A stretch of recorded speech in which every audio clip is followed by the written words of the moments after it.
dans l'épisode précédent de l'affaire Rizzoli. Monsieur Ritt et Madame Zoli vivaient une belle relation qui a donné naissance à Brady 9 mois plus tard après leur mariage. Une love story sans faille. Enfin, jusqu'à ce que Monsieur Ritt découvre que sa femme avait une relation intime peu de temps avant qu'il se marie avec un autre homme qui s'est avéré être le père biologique de Brady. Après quelques inquiétudes, Monsieur Ritt a vite été rassuré. Il a été établi que sa filiation avec Brady ne pouvait pas être contestée par le père biologique de l'enfant.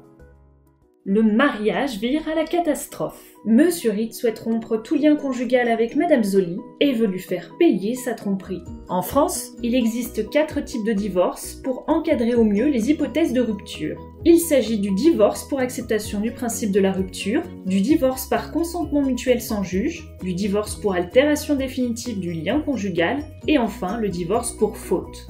La situation est assez simple lorsque les époux sont d'accord pour divorcer.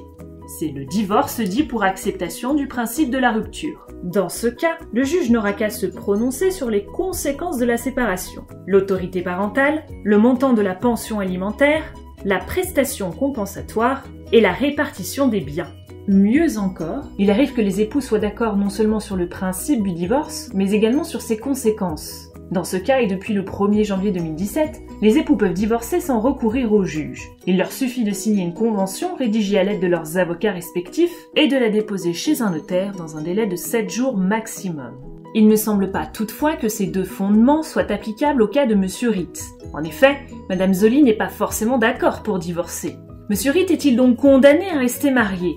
Certainement pas, car même en cas d'opposition de l'un des époux, le divorce peut parfois être prononcé. La première possibilité consiste à demander le divorce pour altération définitive du lien conjugal.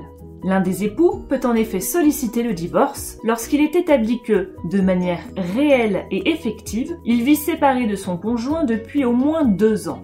Par le biais de son avocat, l'époux demandeur va adresser une requête directement au juge.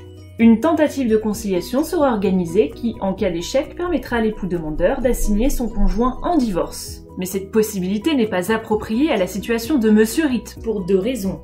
D'une part, il n'a pas forcément envie d'attendre 2 ans avant de divorcer, et d'autre part, il vient tout juste d'apprendre qu'il n'est pas le père biologique de Brady, et veut donc faire payer sa tromperie à sa femme. Reste donc à Monsieur Ritt la possibilité d'engager un divorce pour faute.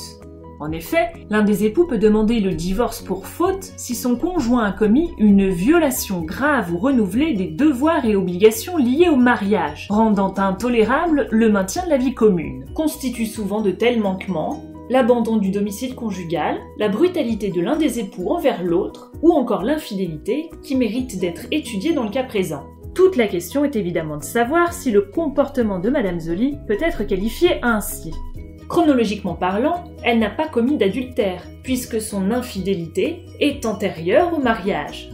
Néanmoins, le juge pourrait bien considérer que le mensonge concernant la paternité de l'enfant constitue une faute justifiant le prononcé du divorce à ses torts exclusifs.